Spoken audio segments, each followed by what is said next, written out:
અમદાવાદ મહાનગરપાલિકાના વર્ગ 1 થી 4ના અધિકારીઓ અને કર્મચારીઓ માટે ડ્રેસ કોડ અપાશે।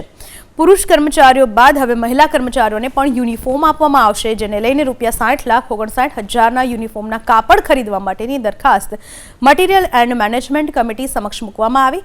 ત્યારે આજ મળનારી બેઠકમાં આ દરખાસ્તને મંજૂર કરવામાં આવશે અને કાપડ ખરીદીની પ્રક્રિયા આગળ વધારશે।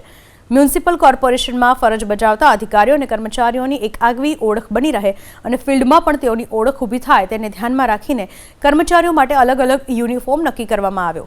ક્લાસ 1ના અધિકારીને સ્કાય બ્લુ કલર, ક્લાસ 2ના અધિકારીને લાઇટ પિંક અને ક્લાસ 3ના કર્મચારીઓને લાઇટ ઓરેન્જ, સફાઈ કામદારોને ખાખી, પટ્ટાવાળાને ક્રીમ યલો અને સ્ટાફ નર્સને સફેદ કલરની સાડી કે ડ્રેસ અપાશે। દરેક અધિકારી અને કર્મચારીને 2 જોડી કપડાં અપાશે। વણ ઉકેલ્યા પ્રશ્નો મુદ્દે આરોગ્ય કર્મચારીઓએ સરકાર સામે બાયો ચઢાવી છે। આરોગ્ય કર્મચારી મહાસંઘે એલાન કર્યું છે કે 17મી માર્ચથી આરોગ્ય કર્મચારીઓ અચોક્કસ મુદ્દતની હડતાળ પર ઉતરશે। વિધાનસભા સત્ર વખતે જ હડતાળનું એલાન કરતા સરકારની ચિંતામાં વધારો થયો છે। આરોગ્ય કર્મચારીઓનો દાવો છે કે ટેકનિકલ ગ્રેડ પેનો મુદ્દો ઉકેલાયો નથી। ખાતાકીય પરીક્ષાનો પ્રશ્ન હજુ પણ યથાવત છે। અન્ય પ્રશ્નો મામલે આરોગ્ય કર્મચારીઓએ ધરણા કર્યા, દેખાવો કર્યા, માસ સીએલ પર જઈને વિરોધ પ્રદર્શન કર્યું। આમ છતાં સરકારના પેટનું પાણી હલતું નથી।